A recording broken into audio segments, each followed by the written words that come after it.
El tema de agrupación visual en categorías. ¿Para qué te puede servir la agrupación visual en categorías? Bueno, nos permite agrupar las variables en intervalos de clase. ¿Esto qué quiere decir? Por ejemplo, si nosotros tenemos una variable como la variable edad en una muestra de más de 1000 datos, en la que los participantes oscilan entre los 18 y los 96 años, tenemos un rango tan amplio que a la hora de, por ejemplo, agruparlos, en este caso en una tabla de frecuencias, si lo hacemos dato por dato, nos van a salir un sinfín de renglones en la tabla de frecuencia, puesto que nos saldrá un renglón para cada dato observado, es decir, 18, 19, 20, 21, 22, 23 y así hasta llegar al 96, siempre y cuando haya un individuo con esa edad en esa muestra. Para poder eficientizar este procedimiento y tener menos renglones en nuestra tabla, podemos agrupar nuestros datos en intervalos de clase. Esto, por ejemplo, sería que en lugar de tener datos sueltos, yo pusiera a todos los participantes que se encuentran en la variable edad en el rango de los 18 a los 25 en un intervalo y luego contar a los que se encuentran entre los 26 y los 30, entre los 31 y los 35 y así sucesivamente. A esos intervalos los llamamos intervalos de clase y permiten agrupar los datos. Por supuesto, la resolución del estudio pues disminuye. No puedo saber exactamente cuántos datos hay de cada uno de los que se encuentran en ese intervalo, es decir, cuántos de 18, de 19, de 20, de 21, de 22 y de 24, pues no lo sé porque los agrupé en ese intervalo. Pero insisto, en grandes cantidades de datos puede convenir hacer este agrupamiento. Ahora bien, ¿cómo podemos decidir las características y tamaño de esos intervalos de clase? Hay diferentes métodos, sin embargo, dos son los más comunes a utilizar. El primero de ellos es el método simplemente arbitrario, es decir, el método en donde el investigador, de acuerdo a sus necesidades y a la naturaleza de sus datos, decide poner el tamaño de los intervalos. Incluso pueden no ser equidistantes. Habrá quien diga que lo quiere hacer equidistante a 5 en cada intervalo, es decir, del 1 al 5, del 6 al 10, del 11 al 15 y así sucesivamente. O puede ser a criterio también del investigador sin ser equidistantes. Por ejemplo, un intervalo más chico que otro. Primero del 15 al 20 y luego del 21 al 30 y así sucesivamente. El segundo proceso es utilizar una fórmula matemática conocido como el procedimiento o regla de Sturges. En este procedimiento se va a elegir el tamaño del intervalo de clase de acuerdo a las características de la muestra y la variable, por lo que es un poco más confiable y la resolución del estudio no se pierde, es decir, alcanzamos a tener el número de intervalos mínimo necesario para que el estudio sea lo suficientemente nítido e interpretable. Pues vamos a hacerle los dos procedimientos en el SPSS. Primero nos vamos a transformar. Aquí podemos encontrar la agrupación visual y es en esta agrupación visual en donde vamos a estar trabajando. Vamos a tomar en este ejemplo una base de datos que aquí podemos ver. Está conformada por 43 individuos en educación básica, hombres y mujeres. Y son los resultados de una evaluación, en este caso es una evaluación cognitiva sobre sus habilidades de lectoescritura y habilidades metalingüísticas.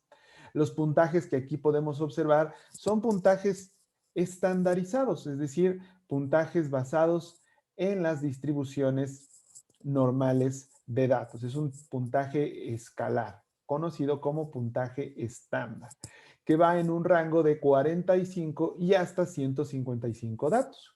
Entonces, por eso vemos la naturaleza de estos valores aquí. Entonces, vamos a elegir una de las variables. Empecemos con la primera, síntesis fonémica, puntaje estándar. Ya la hemos elegido, esta es la que vamos a agrupar y aquí podemos observar que ya nos da la pantalla de agrupación visual. En esta pantalla yo voy a elegir primero crear una nueva variable, pero ahora agrupada. No se me debe olvidar nunca el ponerle un nombre.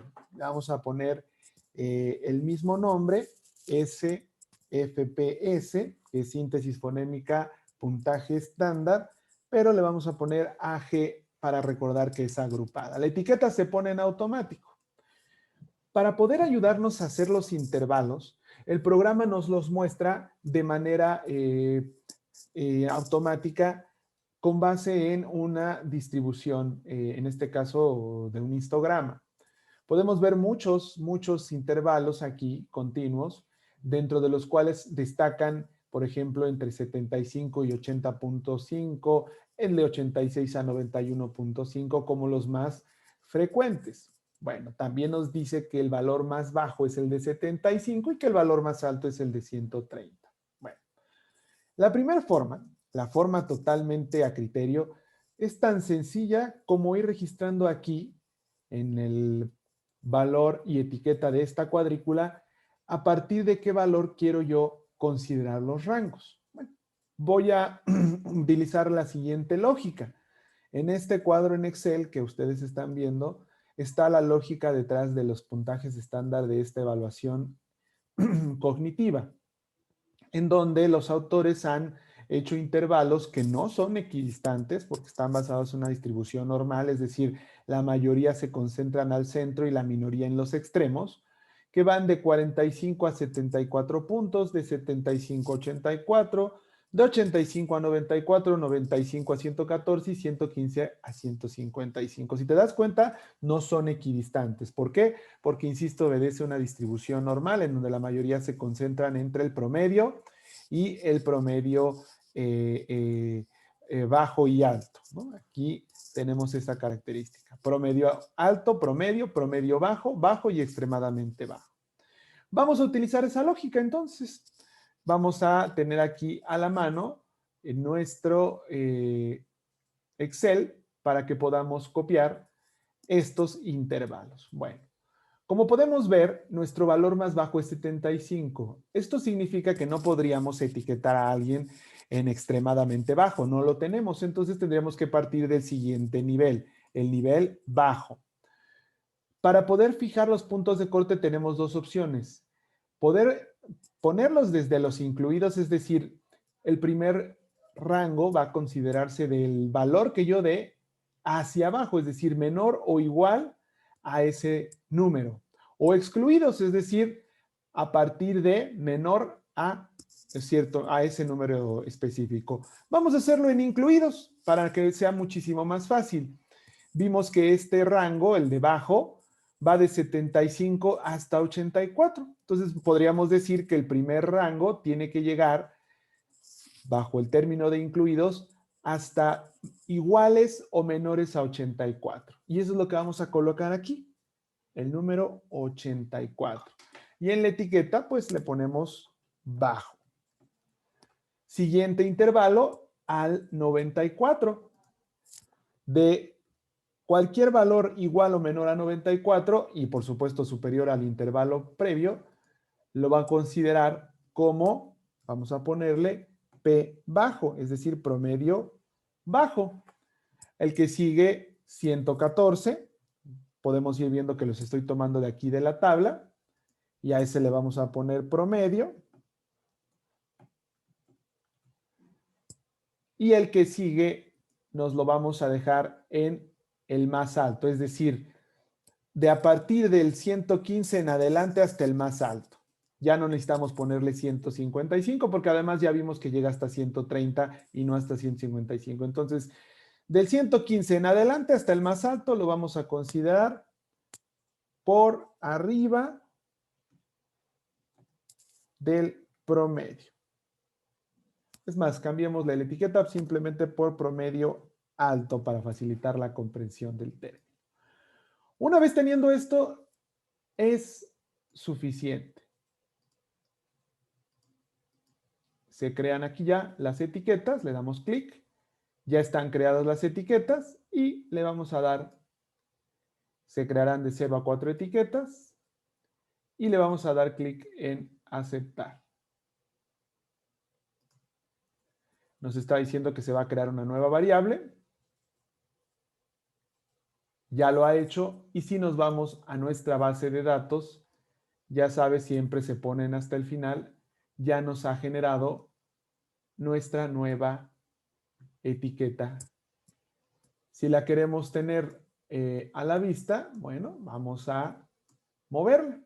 No pasa nada, nos vamos a vista de variables, elegimos la última, damos clic aquí y simplemente la movemos, la llevamos, la trasladamos aquí, junto con la original.